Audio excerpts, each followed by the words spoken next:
I'm having an issue with this lock now. It's starting to become jammed right here. It does not twist very easily. So when I lock it with the keypad or the app, it always says that it jams because I can't turn it. It gets stuck.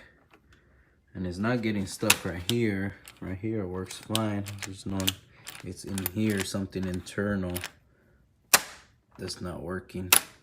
So all this lock is now useless to me. I recently got this Kwikset door lock installed. It's a smart lock and it's supposed to light up the screen when I tap like this. It doesn't do anything. Nothing.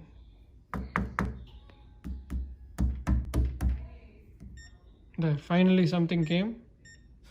And then even when I try inserting the number, I cannot hit the tick mark. That's to enter. It doesn't work. And that goes off.